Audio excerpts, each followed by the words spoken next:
proporcionais. Mas o plus a que eu me referi é que nós colocamos no regimento interno, até paralelamente com a lei do Ministério Público, o Conselho aplica a sanção e imediatamente oficia o Ministério Público para entrar com ação civil para a perda do cargo.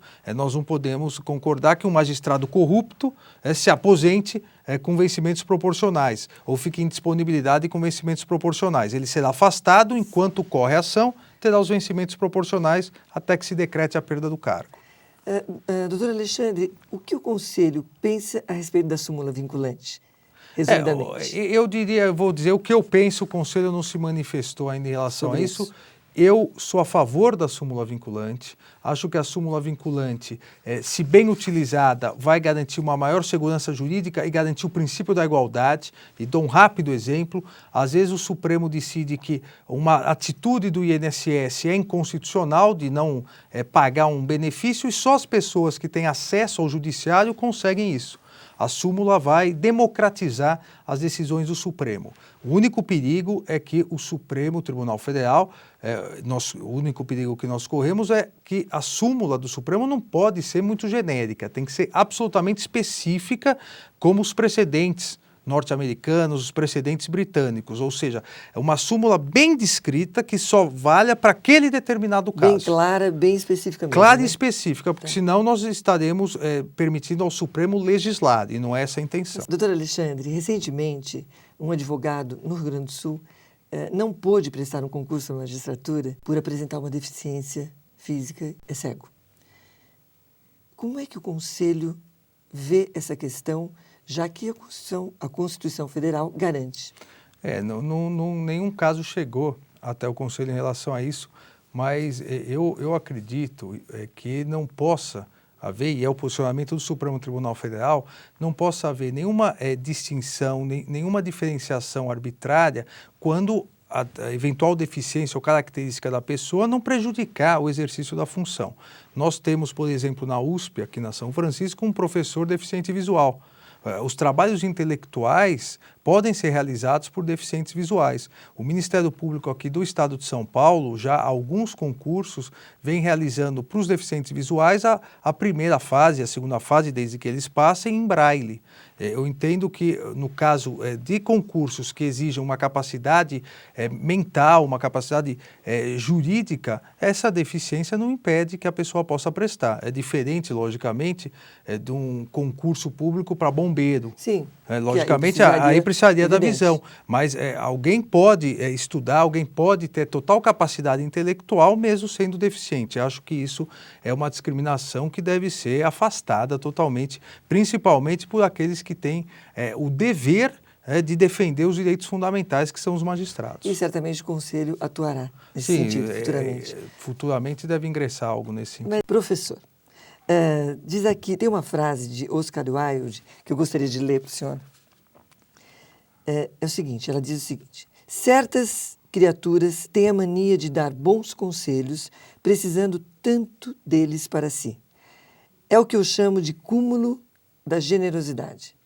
Muito bem. O promotor poderia nos dar um exemplo de alguém que, de alguma maneira, exerça a prática do cúmulo da generosidade? Não é tão difícil, mestre. Eu chamaria isso, até porque são muitas pessoas, na verdade é o cúmulo da vaidade, né?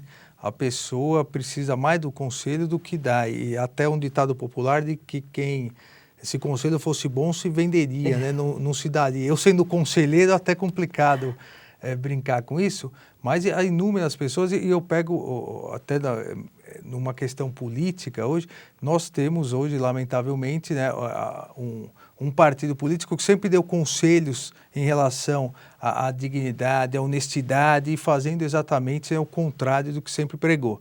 E eu, durante mais de 3 anos, fiquei na Promotoria da Cidadania, exatamente recebendo representações, indicações, a pressão para o Ministério Público tem que atuar desse partido que, no poder, continua dando conselhos, mas não realiza, né, exatamente os conselhos que precisa. Isso ocorre muito. Temos de sobra, doutor. Temos de sobra. E um comentário, até porque nós estávamos falando de uma discriminação em relação à deficiência visual, nós temos que superar essas discriminações. Oscar Wilde era um grande pensador, um grande escritor, dramaturgo. Ele acabou sendo perseguido na Inglaterra e condenado por homossexualismo.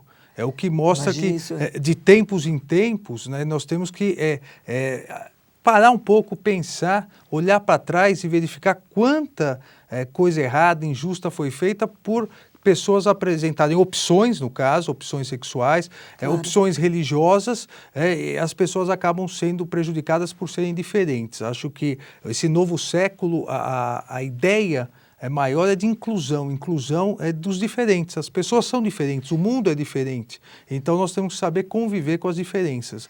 Acho que isso é um grande avanço, né? Não só para magistrados, advogados, juristas, mas para todos aqueles, de uma forma geral, né? Isso mesmo. E na verdade a evolução existe e ela não chega por acaso, né? Não chega por acaso. Às vezes demora um pouquinho, né?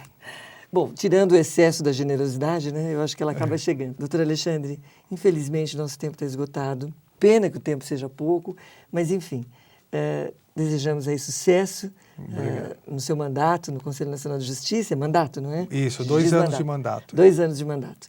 Muito bem, que tudo dê certo e que realmente o Conselho consiga atuar naquilo que mais o país está precisando atualmente, né?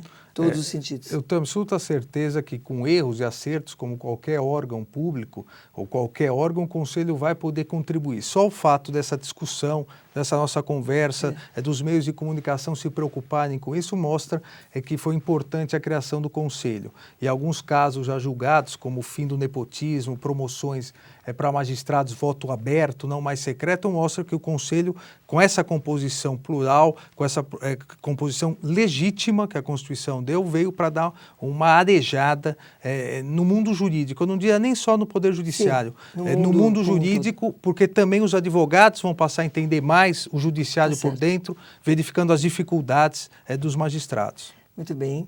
Contraponto agradece a sua presença Eu que agradeço. Hoje aqui.